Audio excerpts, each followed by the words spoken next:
que vienen clientes que buscan un bonsái de ese árbol que les acompañó en su infancia, ese arce campestre, ese aliso ribereño, ese pino con sus florecillas y sus frutos.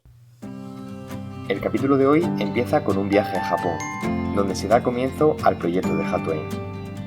Benjamín Palomo, el invitado de hoy, nos cuenta en este nuevo capítulo todo lo que ha supuesto llegar hasta aquí y nos hablará de la importancia de elegir bien nuestro bonsái. ¡Empezamos! Bienvenidos a la quinta temporada de Universo Bonsai Lover Podcast, un podcast dedicado al arte del bonsai, donde poder disfrutar cada 10 días de un nuevo capítulo.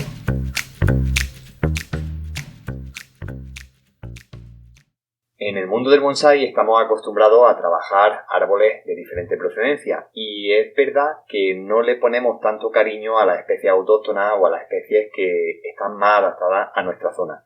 Hoy tengo la suerte de tener aquí en el podcast a un profesional dedicado al bonsái y sobre todo al cultivo del bonsái autóctono.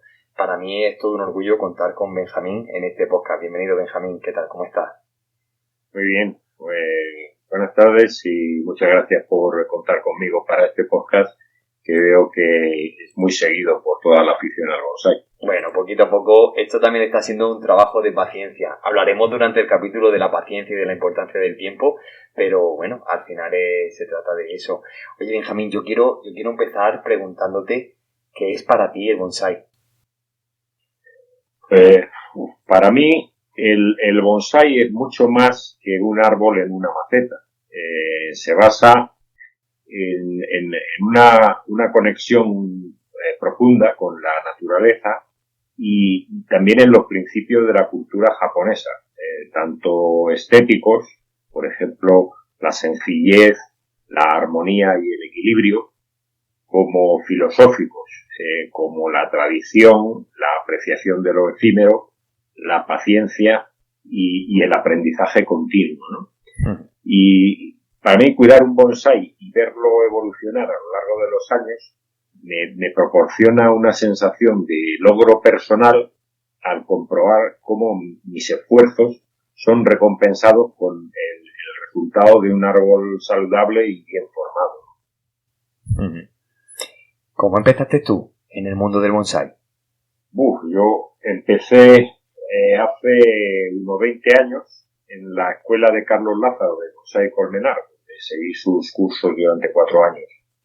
Luego, posteriormente, hice algunos talleres con David Benavente para completar mi formación y ya pensando en el tema del cultivo en vivero y demás, hice cursos de gestión de viveros y de fitotecnia y con eso ya es cuando arranqué en Hatoen, ¿no? Mi colección, cuando yo empezaba, fue creciendo con árboles modestos, pero muy variados, ya que siempre he tenido curiosidad por las diferencias de cultivo y crecimiento de las distintas especies, y procuraba no repetir mis árboles, ¿no? De manera que a los pocos años de empezar ya tenía como 200 arbolitos en mi casa, y el bonsái me llevaba bastante más tiempo del que un pasatiempo normal te puede llevar, ¿no? Pero en 2011 hice un viaje a Japón con mi esposa, que siempre me ha apoyado en mi afición, y visitamos varios jardines y exposiciones de bonsái en Tokio, en Oniya y en Kioto. Pero lo que más se me quedó grabado fue los viveros de Kinashi, donde cultivan en tierra fundamentalmente el pino tumbergi y el pentacilla, y ahí es donde me picó el gusanillo y pensé que me gustaría crear un vivero para hacer accesible el bonsái al gran público a la manera que hacen los japoneses, ¿no? Y así surgió la idea de Hatoen. Es un proyecto que nace por ese viaje, ¿no? Y bueno, que entiendo que no ha sido un proyecto que haya sido fácil de construir y de poner un poco en marcha. Cuéntanos un poco más sobre la evolución de Hatoen. Mira, Hatoen es la marca comercial de mi pequeña empresa que empezó 3 años más tarde del viaje aquel a Japón. Me compré un terreno en Brunete, cerca de Madrid, y empecé a cultivar y a producir con la misión de extender la afición al bonsái y facilitar el acceso a los aficionados de cualquier poder adquisitivo, ¿no? Porque la verdad es que los árboles importados que estaban disponibles en aquel momento pues eran bastante caros, ¿no?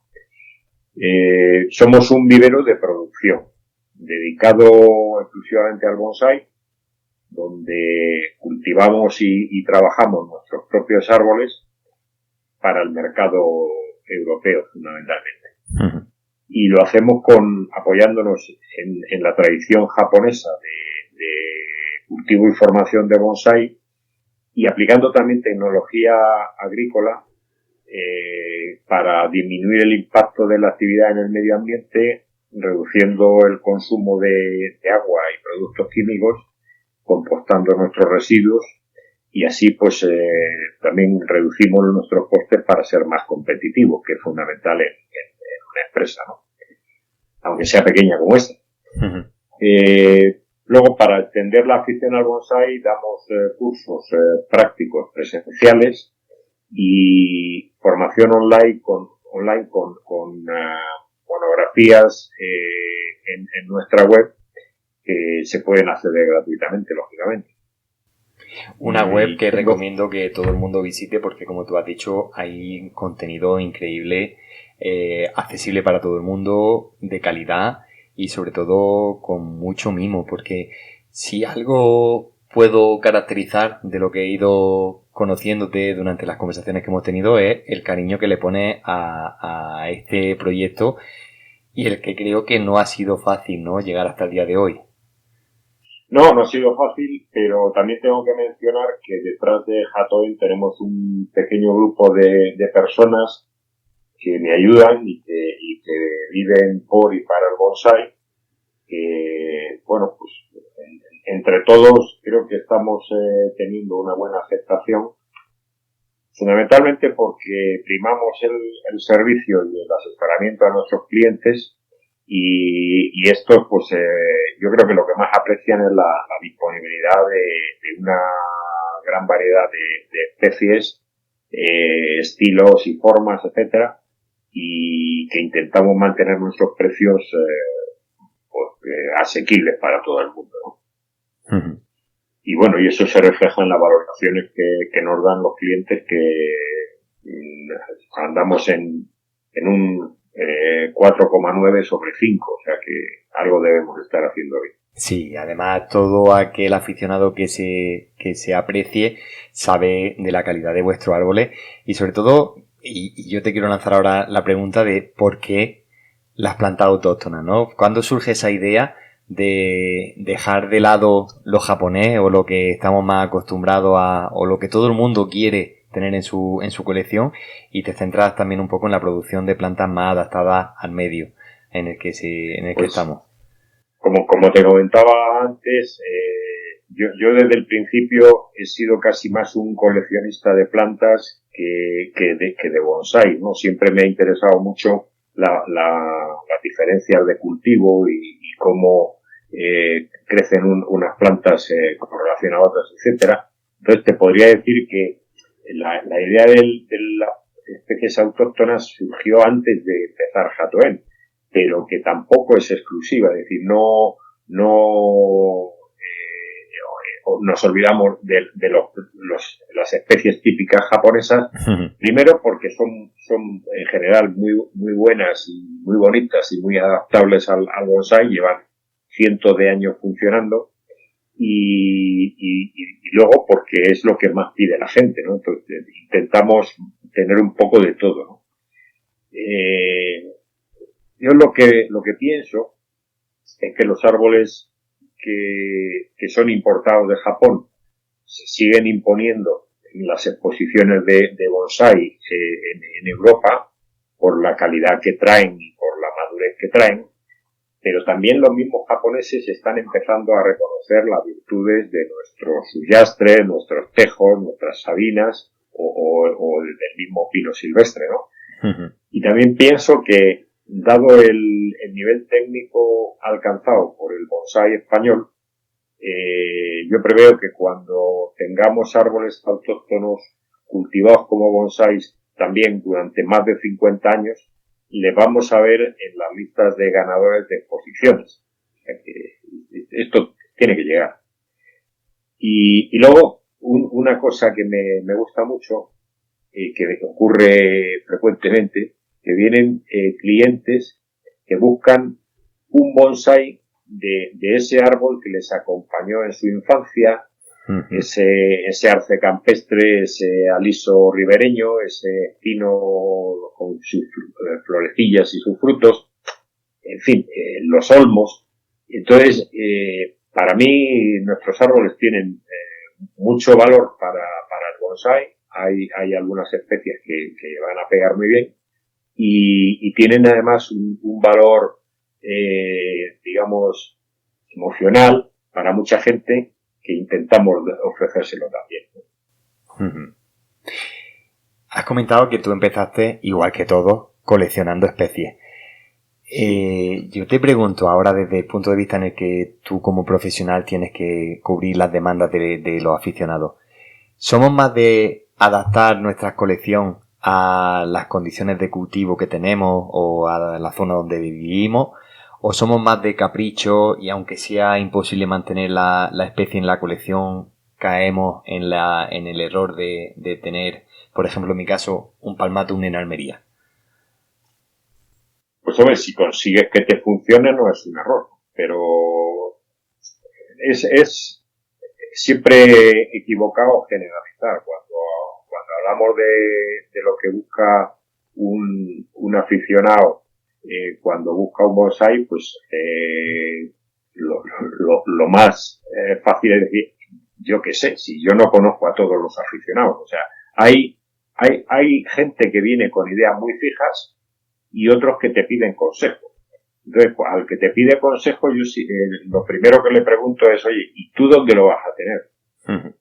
Dime si el espacio de que tú dispones es grande o es pequeño, si estás en Madrid o estás en Galicia y si puedes ponerlo al norte o al oeste o, en fin, todas las cosas que habitualmente uno tiene que considerar a la hora de elegir un árbol, pues intentamos buscarle, ¿no?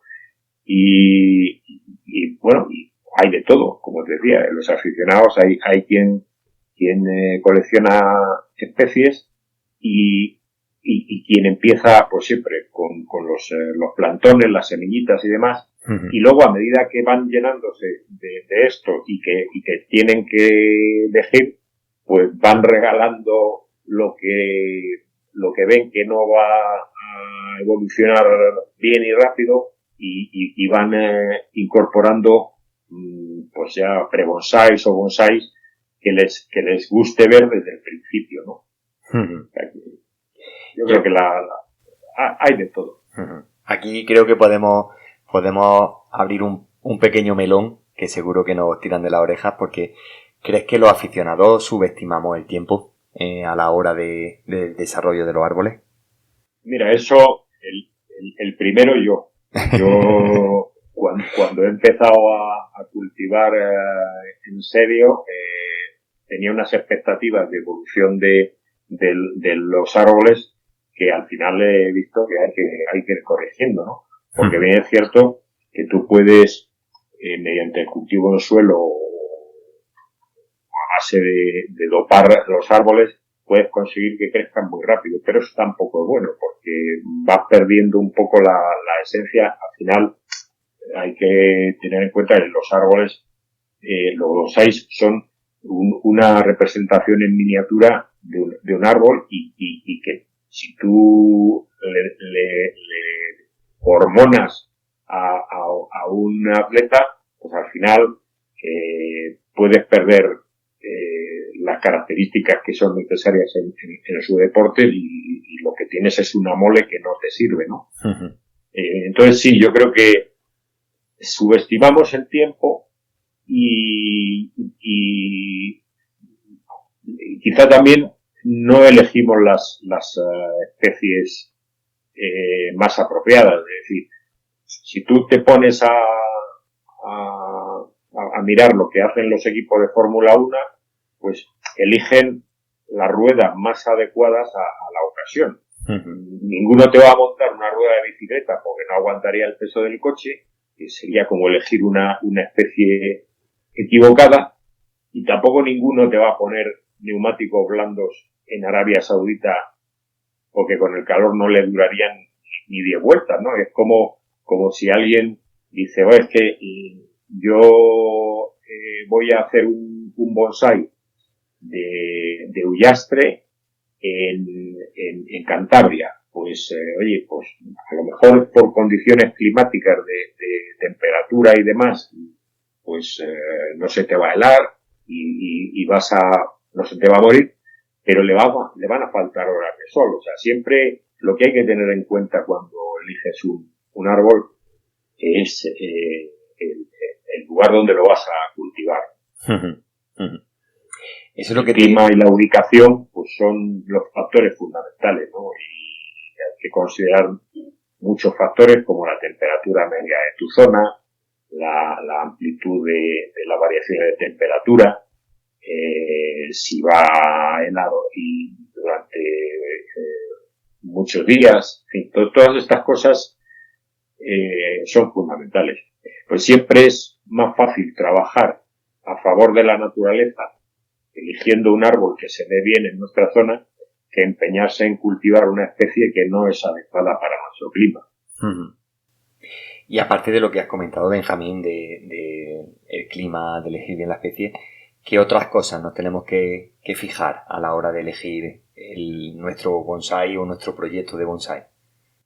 Mira, lo primero que tenemos que pensar qué es lo que estamos buscando y para qué. Es decir, hay alternativas a la hora de elegir un árbol que se excluyen mutuamente. Es decir, si tú buscas semillas o plantones de árbol para empezar un bonsai desde cero, lo que debes saber es que te esperan muchos años de camino por delante, fácilmente más de 20 años, uh-huh, durante los cuales no vas a tener un bonsai, porque como crecen despacito, tú vas a tener, la mayor parte de esos años vas a tener un plantón. Y si no se muere antes, lo más probable es que te aburras y termines regalando tus plantones porque te ocupan un sitio que necesitas para árboles mejores que ya quieres meter en tu colección, ¿no? Uh-huh.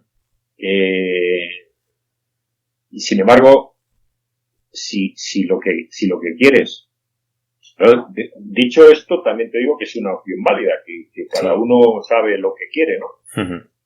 Pero para mí, si tú quieres disfrutar un bonsai desde el primer día, bien sea para formarlo en un plazo razonable o bien para exponerlo, merece la pena comprar el mejor árbol que te puedas permitir, sí, porque lo vas a disfrutar desde el primer día, ¿no? Entonces, dicho esto, en cualquier caso, te preguntaba ¿en qué nos tenemos que fijar? ¿En qué hay que fijarse? Pues para mí lo primero que hay que valorar es la salud del árbol, ¿no? Buscamos un árbol que esté sano, que no tenga perfecciones demasiado evidentes, que no tenga plagas, que tenga las hojas bien, que no estén quemadas por el sol o por agroquímicos. Uh-huh. Y lo más importante, que se adapte al lugar donde lo vamos a cultivar. Entonces, lo primero, la salud del árbol. Luego dices, ¿qué otros criterios? Pues hay que fijarse, evidentemente, en el aspecto, ¿no? Un árbol que esté equilibrado, que tenga un aspecto natural, que esté bien colocado en su maceta, si que ya estás hablando de un pre-bonsai o un bonsai ya de más precio, que tenga un tronco con un grosor que esté proporcionado al tamaño del árbol, con buena corteza si es una especie de corteza, que las ramas estén bien posicionadas de acuerdo con el estilo del árbol que compras o que vas a construir, que tengan un grosor adecuado y que correspondan con el grosor del tronco,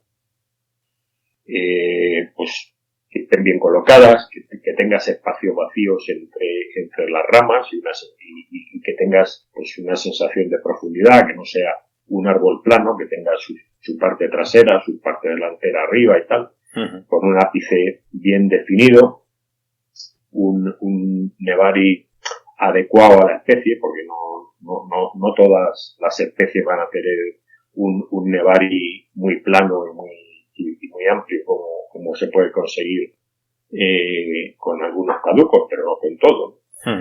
Si tiene madera muerta es importante que tenga un aspecto natural, que no haya evidencia de que se han utilizado herramientas rotativas a troche y moche y sin cuidado, ¿no? Y que no tengan marcas de alambre si es un caduco, que el sustrato esté limpio de malas hierbas. Tener en cuenta que el musgo solo debe estar en las exposiciones, porque fuera de eso lo que hace es complicar más que otra cosa. Y luego finalmente la maceta, ¿no? La maceta es el 50% de bonsái. Y debe ser de una forma y texturas adecuadas al árbol y con un tamaño y profundidad que sean no ya lo que estamos acostumbrados a ver en las exposiciones, sino yo te diría un tamaño un poquito más grande para que cultiven un poquito mejor cuando no lo vas a exponer o si lo estás formando, ¿no? Y luego, cuando encuentres un árbol que tenga todas las características, lo importante es que además te enamore. Y si encuentras un árbol que está bien, que no tiene defectos y que te enamora, no lo dudes y cómpratelo porque te va a dar muchas alegrías.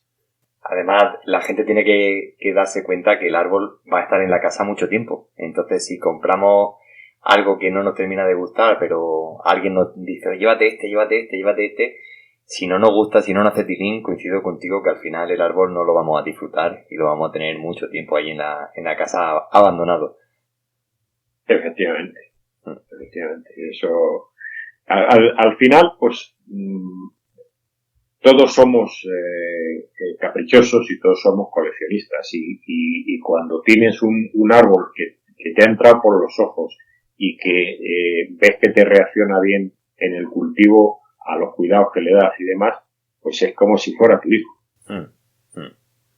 Oye, Benjamín, ¿somos mucho de comprar árboles baratos, plantones, proyectos, o cada vez la gente prefiere? Yo siempre intento dar el consejo a la gente que me pregunta de que se compren. Lo primero que se tiene que comprar un aficionado de bonsái es una hucha.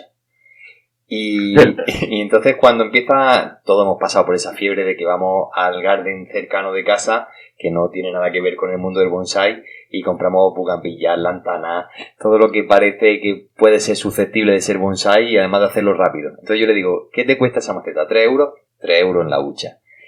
Y va llenando la hucha. Cuando la hucha esté llena de muchos proyectos de estos de 2, 3, 4 euros, al final puedes acceder a un bonsái que te va a dar mucha más alegría y, como tú has dicho al principio, que nos va a permitir adelantar en el tiempo.